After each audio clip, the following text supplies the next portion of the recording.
Welcome to In the Margins. I'm your host, Ralph Newell, and I'm so excited to have with us today Dr. Marilyn Mobley, who I'm just going to call a Renaissance woman. Dr. Mobley, your background is so varied. You're a scholar, professor emerita of English and African Studies at Case Western, published author. You're a former provost, chief diversity officer, ordained minister. But today, we're just going to call you Dr. Mobley. Welcome. All right. Thank you. So good to be here. Good to see you again. Yeah. When I lived in the area, I used to see you more often at some conferences and what have you. It's been a while, so it's wonderful to see you. Yeah, I Thank mean, you and for having actually, me. good segue because I knew of you, like we said originally, when you were teaching at George Mason. So That's I right. never had the opportunity to take your class, I guess, since I wasn't a student there. But today I feel Oh, like I am going to be a student in your class because I've got just so many things to ask you about, and I'm sure hmm. things that you talked about in your classroom and in your lectures. So I'm excited because I know you're going to drop some knowledge on us and give me some insight and others that will be impactful. So Black History Month, just ended, and we're Mm-hmm. now sort of moving into, well, not moving into, we're into Women's History Month. So That's right. I think it's fitting that we talk to you because when I think about, your background being one of the founding members and starting the Toni Morrison Society, as we think about her as a woman and what she's meant to Black history, first thing I wanted to ask was why Toni Morrison and what was the purpose of you all setting up the society? Okay, thank you for that question. Why Toni Morrison?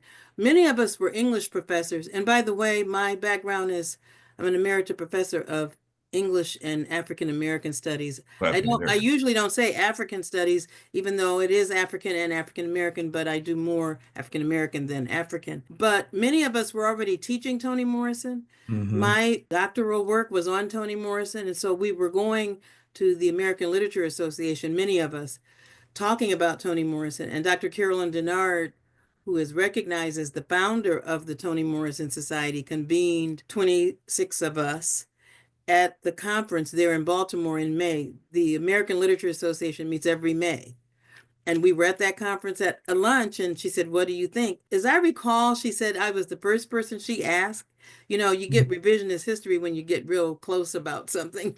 So I don't remember if I was the first, but I know we had a group of 26. And I said, absolutely, let's do it. So all of the author societies in American literature are housed under the umbrella of the American Literature Association. So we ended up having one of the few living authors. There's a F. Scott Fitzgerald Society and so on. So we had one at that time of one of the few living authors. And we just began meeting and organizing. And we felt we were almost clairvoyant because that was Mm-hmm. 1993. And December of 1993, she received the Nobel Prize. So we felt we were clairvoyant, we were cutting edge, Mm-hmm. Mm-hmm. we were sounding the alarm that you need to pay attention to this writer before the world stage did it. My personal attraction to the work of Toni Morrison was I read her in undergrad, and I just fell in love with the writer who could talk about Black people and Black language and Black culture in such a powerful way. And she was from around the way from where I live. I'm from Akron, Ohio. Toni Morrison was born and raised in Lorain, Ohio. There were I was going to references. ask you that.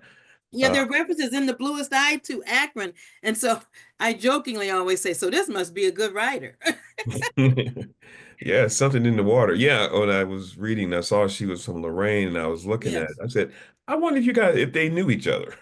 No, no, but we Yeah, did know each other. Oh, right. because once I became a member of the Toni Morrison Society, I was president, and we began hosting biennial conferences, and she came to them. Hmm. We had one here in Lorraine. I say here, I'm in Akron, Ohio now, right outside Akron. So we had one here, and then we did one in Paris. There Hmm. have been I saw several. that. If Yeah. people go to the Toni Morrison website, they will see there have been several. And she attended most of them with us up until now. So it was just a joy to have her there. She was the writer, I used to say the diva, and yet Hmm. she enjoyed scholarly conferences. Toni Morrison was a public intellectual and an author. So what you learned over time is she wanted to hear, what are the critics saying? What are the scholars saying? And she didn't always sit in the room to judge us, but just to participate in the conversation. So thank you for the compliment of calling me a Renaissance woman. I thought Toni Morrison was a Renaissance woman because she wrote 11 novels. She wrote a play about Emmett Till. She wrote a Mm, play called Margaret she wrote a libretto rather called Margaret that was based on Beloved. mhm, She worked with Richard Daniel Poor to do that. She wrote some children's books with her sons. mm. So with one of her sons, Slade, the one who died. So anyway, I've been a Toni Morrison scholar all these years, and so finally, I'll just hold it up since we want to get this out of the way. This is my Yeah. book. Right, right. It's called Toni Morrison and the Geo-Poetics of Place, Race, and Belonging. And there's a slash between be and longing because I just want to share why I wrote that title. Okay. Academics, I we was going to have. ask you about that later, but okay. Oh, okay. Go ahead. I'm a hard interview because I go all over the place. But in any event, it's called Geo-Poetics because I was interested in something she said. She said at one point, she wrote spaces so the reader could come into the text. So I Mm, was amazed over time of teaching her work and talking about her over all these years. People began saying, "Oh, I like Toni Morrison, but she's too hard." People would say, "I mhm, like The Bluest Eye, I like Song of Solomon, I like Sula, but I don't know when it got to Beloved." So people started backing up from her. So I was interested in what appeared to be an apparent contradiction. The writer, the artist, is saying she creates spaces for the reader to get into the text. Readers are saying, I liked her, but I can't get in right now. I don't, she's too hard. I can't understand it. So that's how I started talking about this idea of spaces for the reader. Then I realized there's a lot more going on. When I first came up with what I was going to talk about, it initially was going to have spaces for the reader in the title. And I mhm, have a couple of articles called Spaces for Readers because she even challenged Oprah Winfrey once in public. Oprah Winfrey admitted at the birthday tribute we did to her how hard it was to get into some of her books. She would have to start and put it down and start and put it down. And Toni Morrison jokingly said, "That's reading, my dear." And so as a Wow. writer, Toni Morrison seemed to take a little delight that people had to struggle. Mhm, mhm. If she's not a writer you take to the beach, I don't think, Yes, that unless you're a would, Toni Morrison scholar, you yeah. take it to the beach. So anyway, that's part of it. And then I wanted to look at how she uses places and spaces in her book. And I make a distinction. A place is somewhere you go. A Mhm, space is where meaning gets created. And so Toni Morrison is interested in the interior life of Black people. And for me, this is really important here lately. You hear people mhm, talking about imagination and joy. And Morrison was always interested in what is our inner life? What is our interior life? We know we are assaulted on every side. We know we are living in an oppressive situation. However, we have an interior life. We have our ways of dreaming. We have our ways of loving. We have our ways of dealing with life like any other human. And so a lot of her books take you away from that focus on the exterior, which she thought many of our male writers did a lot. Just say mm, Richard Wright, for example. And so she was not ignoring that part of our lives, but she was trying to write all the time, I think, to say, but we have an interior life. The substance of our humanity is beyond what other people have done to us. And so that was exciting to me to discover another angle. Because at the point that I wrote this book, it was published last July. A lot of mhm. people have been talking about Toni Morrison. So there's a Right. temptation to say, what else is there to say about her? So for me, I was joining other scholars who've already written about her to say how she uses space and how she uses art, geopoetics. And then last thing I'll say, she's interested in how we think of home. And so she has an essay called Home, where she Mhm, says she was trying to write in her next book, which turned out to be Paradise. She was trying to write in such a way that race matters and race doesn't matter. And so in that essay, she said, in an effort to try to do that, that she said, I'm not, as a writer, she said she wasn't denying that she was a racialized woman, but she was wondering, she was trying to imagine, is there a way she could write in such a way that it is not about race, even though she is a Black woman? And so she said she was trying to imagine in her next novel, Paradise, at that time, how race mattered and did not matter, and how An example of that could be a woman could be walking down the road in the middle of the night and nothing for miles around thought she was prey. Mm-hmm. And for me as a woman, that gave me goosebumps.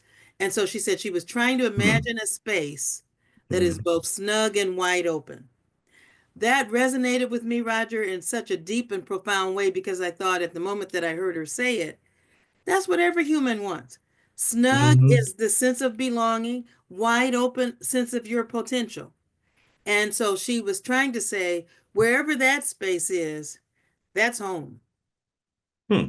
I mean, you took the words right out of my mouth. In regards to some of Tony's work, is not the book you carry to the beach because, I mean, it's complex. I mean, there's Mm-hmm. intricate themes, the character. I mean, all of it is so layered. And I think you were definitely blessed to be a Morrison scholar and to be a Morrison scholar while she was alive. Okay. Yes. So, I think about the first thing that I remember reading of Tony's was Beloved because the Mm-hmm. movie was coming out, right? Yes. Um, and I ended up seeing the movie first, and then I read the Ah! book afterwards. And it gave me pause both ways. And I was thinking about it today. It was like I had read Alice Walker's Color Purple first, then I saw the Mm-hmm. movie, and Mm-hmm. then I was disappointed in the movie. Yes. Yes. So I don't know if you guys ever had a chance to speak about it, but what did she think about the adaptation of her book to that movie? Uh, that's loaded. I would say I think she appreciated the film, Mm-hmm. but I'm gonna tell you, as a professor, I used to say to my students, "Don't play me," because every now and then they would say something. I said, "No, that's not in the book. It's in Right. the movie." Okay. And so Toni Morrison, I think, as the writer, I don't want to put myself in the same category, but I Mm-hmm. think we were similar in our thinking in the sense that I didn't need a movie. Mm-hmm. The book was cinematic on its own. Mm-hmm. And so I think she was flattered over time. And I know she and Oprah had some conversations, but in her mind, that film is a different text. Her book stands on its own merit. And Mm-hmm. then she did add to it by writing Margaret, the libretto, Mm-hmm. which I Mm-hmm. did go to see with Denise Graves. So I used to say to my students, there are three stories. There is the novel, Beloved. There's the film that Oprah Winfrey did. And Mm-hmm. then there's the libretto, which is an adaptation of the story of Margaret. But then there's a fourth story, which is, I have it on my bookcase, the story from the Black Book that Toni Morrison actually saw. She saw the newspaper clipping of an actual enslaved woman, Margaret Garner, Mm-hmm. who, when the slave catcher came after her, decided, okay, I'm going to kill my children. I'm not going to have them go back into slavery with me. So Morrison found that newspaper clipping in the early 70s. She wasn't Mm-hmm. thinking about writing about slavery. She said it was Right. always too big a topic, but it stayed with her. So in 1987, we get the novel, but she had read about the actual Margaret Garner on an actual plantation who attempted to kill all her children, only succeeded in killing one. Okay. I thought that was, I don't mean like it was fictitious, but I thought it was folklore.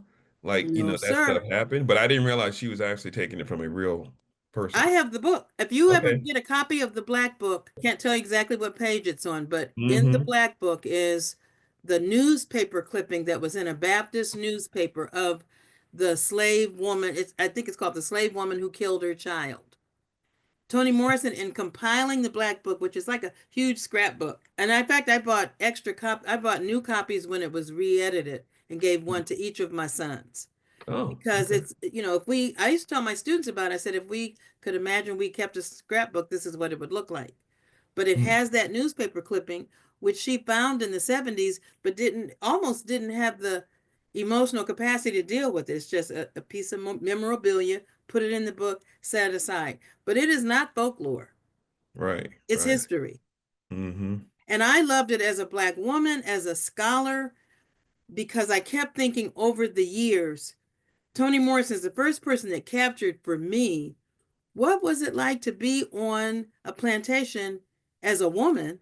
Mm-hmm. You don't own your body. Your body is a site of production and reproduction. Right. Somebody who is not your husband can have free reign with your body. What is that like? And so I love Beloved because it has a character, Baby Suggs, who's the preacher, Mm-hmm. takes everybody to the clearing and says, this is how you're going to love yourself. We're going to talk about how to love ourselves because out there they don't love us. So that sermon is one of my favorite parts of that book, not just because I'm a preacher, but it's one Hmm. of my Hmm. favorite parts of the book because it says, okay, there were always members of the enslaved community who taught us how to withstand this oppression and how to resist it. You don't have to Okay. just lay over and take it, how to resist it, how to strategize. So, in the middle of that novel, Beloved, is something we know from history is known as a hush harbor. Hmm. In the book, it's called a clearing, the clearing. But I love Beloved because it said to me, okay, that's how I would have been able to make it. I would have had an elder in the community who would gather everybody, the women, the men, the children, and say, okay, here's how we're going to strategize. And she says in the clearing, the only grace you have is the grace you can imagine. Mm. Hmm. That's a powerful sentence in that Hmm. book. And so it just says that as horrific as enslavement was, Toni Morrison was trying to write through her imagination about how we survived. It was a Hmm. survival strategy, a resistance strategy. So that's one of the reasons I like the book. I don't just like the book for how it recounts slavery. She didn't want to tell slavery the way Frederick Douglass and some of those other men had done it. Hmm. So I like the way it gives another perspective and it talks about our interior life. What is it like as a man if you don't have, if you can't take care of your children the way you wanted to? So Morrison in that book lets us see emotions and feelings and thoughts. So it's not just about what did the slave master do to you, but on a day in, day out basis, what did you think about? When you Hmm. weren't thinking about what the master was going to do to you, what did you think about? Did you have a dream life? So you see, I'm getting all excited. You have Yeah, yeah, another yeah. question. You have another question for me, and I'm getting all excited. I'm excited too because now I'm literally, as we were sitting here talking, I was like, you know what? I think I might need to reread that book Yes. because it was This is why I wrote my book. I want to 25 years invite ago when I people to read it. reread. That's the very reason I wrote this book. I know a lot of people feel like I've read Toni Morrison. I'm going on to other authors now. So Hmm. I'm inviting people, if you reread it, if you reread Toni Morrison, just think about some other ways to read her. I know, like I said, there are so many authors out here. We don't want to get stuck on one. I Hmm. was stuck on one for a long time. And so now I've written this book and I'm done. But I want to invite people to do what you just said, to go back and reread her work and get excited all over. Even The Bluest Eye, I'm going to say this, and I know you got a question, but The Bluest Eye starts with an excerpt from a primer. See the house, see Dick and Jane, and so on. So I thought, even with her first novel, that was a powerful statement. How did we get access to literacy? Back in the day, it was those little Dick and Jane primers. Hmm. So Hmm. to start that book with, Hmm. what I'm interested in my book is how do we read society? How do we read our neighborhood? I mean, and as a Black woman writer, she was interested in how do you read domestic space? How do you read the Hmm. home space? Right, right, So my students used to get two houses from me. I do a drawing on the board or the iPad or whatever.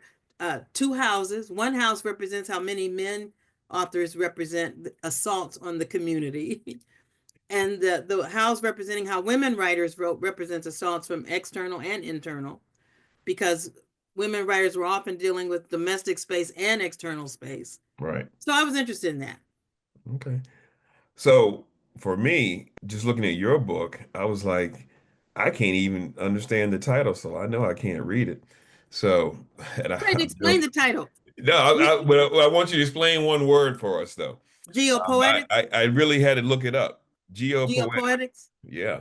So I'm combining how a writer uses space and art. Mm. So poetics usually has to do with style, and people Okay. often associate it with poetry, but it's not just poetry. So it's how language and style are connected to her use of space. Okay. Yeah. I mean, Space yeah. is plural. Mm-hmm. Yeah. Mm-hmm. Mm-hmm. Yeah. No. I mean, I like your definition better. I got a more scientific one looking it up on Google, but Oh, yes. yeah, there are scientific ones. And what this book challenged me in some ways, Ralph, because I had to go in and look at how geography is coming into more literary study. So I even met with the person who's known as the guru about it Okay. on Zoom because I wanted to see, okay, geospatial criticism. I wanted to step into a new world to go back to Toni Morrison. So I had to Mm-hmm. do some research around that. But this idea of geospatial literary criticism, many people who do literary studies are looking at how does a writer use space? How does a writer use different places? In Paradise, for example, Morrison has these women go to a convent, a former convent. And at one point, these are all women who have been battered and assaulted by life. They go to the convent, they lie down on the floor, and they actually trace their body, that somebody traces them, and they begin Mm-hmm. telling their stories. So a Mm-hmm. space we associate as a sacred space, a convent where people becomes a healing space. They go there and they begin telling their stories, and the woman who oversees the space ministers to them and they get healing. So, she takes places that you don't normally think about and reconfigures them so that you can get a new perspective. Okay. Okay, with that in mind, that legacy of of how she wrote things, do you see that work, her work, impacting, today's literature and culture? Oh yeah, I began every class at everywhere I've taught lately. Mm-hmm. I don't know. I haven't taught anywhere lately. I retired in 2021. But I began every class with this. This is a copy of the Nobel lecture Mm-hmm. and published in 1993 when she won the prize. And it's my way of saying that she had a prophetic vision as a writer. She says language is all we have, and that the misuse of language will continue to shape our lives. And so she uses the word despotic language, fascist language, and how language can be used in some authoritative ways that will undermine our living. So my attitude is from the moment she won the Nobel Prize, she was already almost peering into 2025.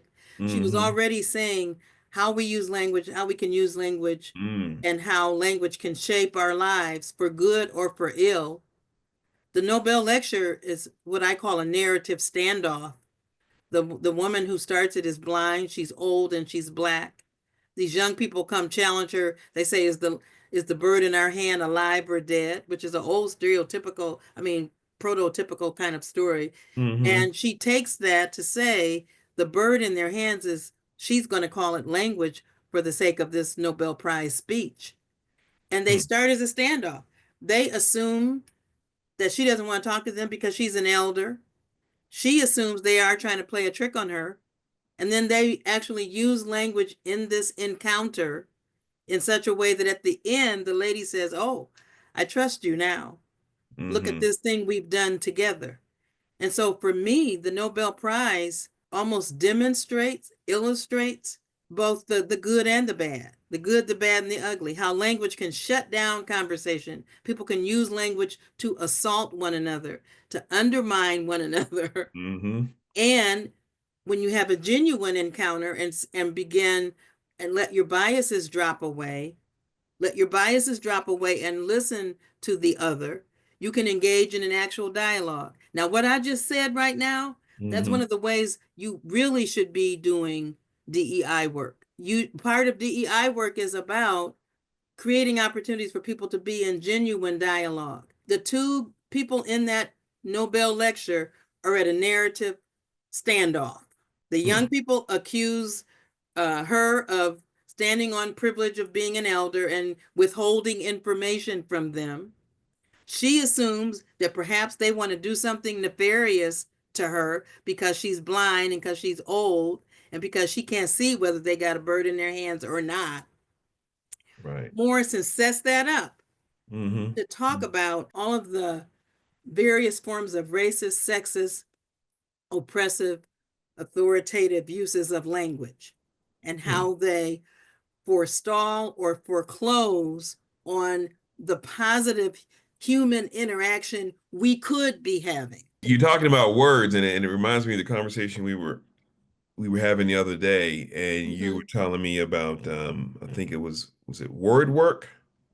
Well, that's from the lecture. She says word work is sublime.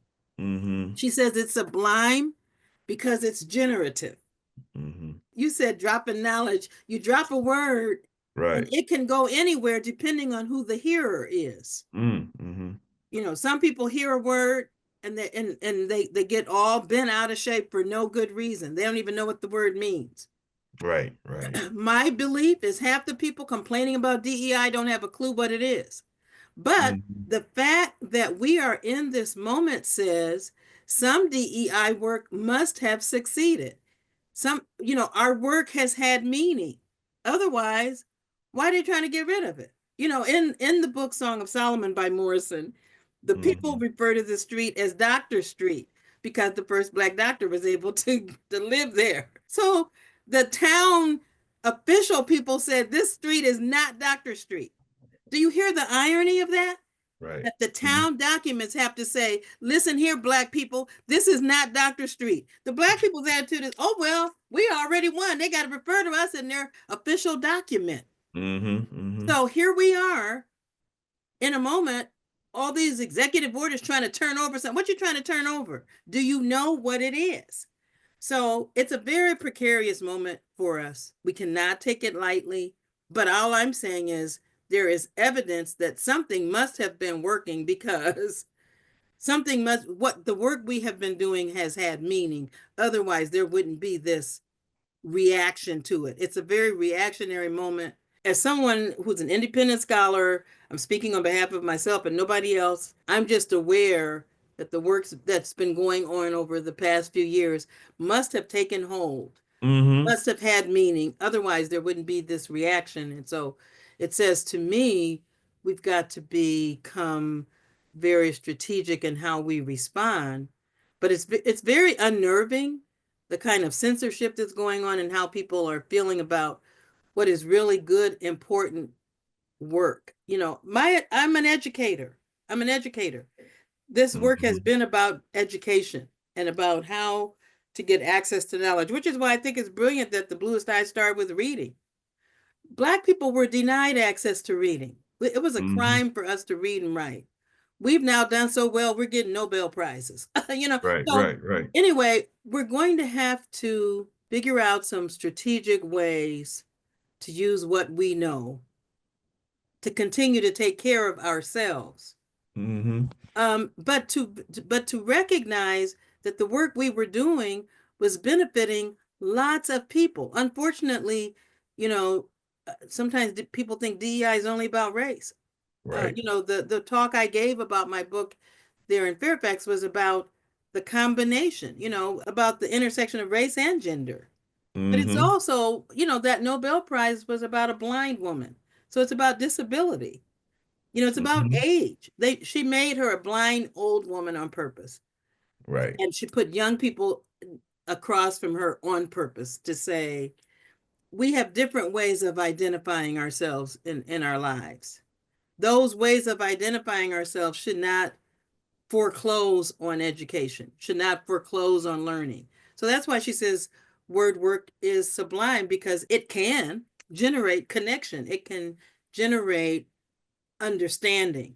James Baldwin said at one point, ignorance allied with power is the ferocious enemy of social justice. Mm. And when I read that sentence, I said, ooh, I understand why Toni Morrison and James Baldwin were friends. Mm-hmm. Mm-hmm. Just a fierce insight into the human condition and a fierce insight into how we use language. But just think about that. The Mm-hmm. moment we're in is about ignorance allied with power, Right. and power is spelled with money. That Okay. So all you the put money. that together, and then you have this thing that we believe many of us care about called social justice. It has a hard road to hoe next to that alliance of Mm-hmm. ignorance, lack of understanding. My mother used to say, sometimes you don't know what you don't know. Mm-hmm. But it's an awful thing to be in a situation where you don't care to know. Right. Right. So that's the difficult situation we're in. But it's not impossible. We're not in an impossible situation. We're in a moment where we're going to have to regroup and think about what is there, I call it a Sankofa moment. What is there from the past that we can use right now to move forward? Everything in the past is not going to be helpful for moving forward. but it's going to take our imagination. It's going to take our love of our people, our love of our culture, our love of other people and other people's Hmm. cultures. Hmm. We're in a moment where it's going to take some new coalition building because there's a move afoot to divide people from one another. But what Hmm. if the very people who are being divided from one another say, oh, no, no, no, we're not going to let that happen. We're going to work in coalition Hmm. for the Hmm. sake of social justice. Yeah, we gotta have the You allies. can't stop when that move takes hold, and I'm a preacher who's prayerful that that move will take hold. Hmm. It won't matter. But right now, people are feeling somewhat defeated, don't know what's going to happen. We're in a climate that is frightening to people. People have worked long and hard to get their education, having their livelihoods threatened, having their salaries threatened, people wondering how they're going to take care of their families. Hmm. And when it happens in the sciences, it's frightening. Right. When it happens in the health sciences, it's frightening. So we've got to pay attention. We've got to stay read, we got to continue to read, we've got to continue to focus, but we've got to continue to work in coalition with one another, find, new manifestations of hush harbors, Right. new You use the word. manifestations of clearings, Hmm. new manifestations of underground railroad. Ooh, I'm getting excited about this. Yeah. I'm gonna go back to your book title, and you talk about coalitions now. When I saw the word belonging, with the slash there, I was wondering if you were, sort of using the word belonging, because I've heard a number of people use the word belonging in the past couple of years as Mm-hmm. another way of saying DEI, okay? Or it's just one Yeah, of the well, I don't really know. When I wrote this book, I wasn't writing this book as a DEI book. right. No, no, I I didn't think really so. wasn't, but I'm not in denial that I have a background in DEI. So Hmm. when I use belonging, there's a slash between be and longing on purpose Okay. because I'm talking about Morrison's interested in being, in other words, in Hmm. our humanity. I'm interested in her focus on longing, meaning our desires. We have desires that are beyond what is our identity. You see what I'm saying? So Absolutely. in the DEI space, people often use belonging with no slash between be and longing Right. to get at something similar to what I'm talking about, and that is what kind of culture do you create? What kind Exactly. of culture do we create for our humanity? And that's So what I was that's wondering how if they're that's what you were connected. doing. Yeah, Okay. that's how they're connected. I wasn't writing the book to In that way. participate in another discussion, but I Right. understand how it could participate in that discussion. You know what I mean? Hmm. So one has to do with my intentions, one has to do with how it could be used. Right. But I was interested in Morrison and how she focused on our being and how she Hmm. focused on our longing because I love the work of Richard Wright and Ralph Ellison. My master's degree was on Ralph Ellison, so I love these Oh. other writers, but I was always interested in how they seem to chop off a whole dimension of our humanity by focusing on what other people did to us. So we are not just products of racism. If we're women, we're not just products of sexism. We have that dimension of our lives that we are aware of, but on any given day, 24/7, there is space for joy. There is space for Hmm. imagination, for dreaming, for longing, meaning our desires. How do we interact with our children? How do we interact with who we love? You know what I'm saying? And so Hmm. Hmm. I love the way Morrison does what I call both and. E- either or thinking means you do one or the other. Morrison, as far as I'm concerned, wanted to do both. She wanted to look at how are there forces that are forces of oppression that are attempting to shape our lives. And Hmm. here's the and in that sentence. And how are we more than those forces Hmm. based on how we shape our own lives? Yeah. I'm all into that because I mean, truth of the matter is that's our humanity is about that. There are some things we do 24/7. You hear some people who say sometimes when I sit down, I don't want to talk about racism today. Oh, I've had that. You Or know, I don't politics or or as the whatever. Yeah. song from the 60s, I don't want to talk about the condition my condition is in today. Hmm. But But we both think things about are true. We do have to do it, but we uh-huh. sometimes we need a timeout. what can we do today? There's current backlash. You grew up in the, I guess, the tail end of the the height of the civil rights movement. What lessons, or what do you think, we can look back on today to use that was used in the past? 'Cause I know the other day when we talked a lot about the church. Besides the church, what else can is out there for us that we should Well, look at? I'm going to use a word that I was thinking of when I was writing the book. We've got to Hmm. find some spaces Okay. where we feel free to strategize. The civil rights movement was about finding those places and Hmm. spaces to strategize. At one point I was provost at Bennett, and I was aware, oh my, I'm in a very historic town. I'm in Greensboro, where the lunch Right. counters were. Hmm. There was a young sister who did a play about, it was called Sitting at the Five and Dime, about the lunch counters. And I Hmm. told her, I complimented her. I said, what I love about your play is you're showing that people didn't just go sit at the lunch counter and wait and see what was going to happen. They had time to strategize, to plan, to talk together. How are you going to act when they put ketchup on your food? How are you going to act when they put cigarette butts on your food? How are you going to act when they try to get you to get in a physical confrontation? So there were a different version of the hush harbor in this Mm-hmm. in the 60s and 70s.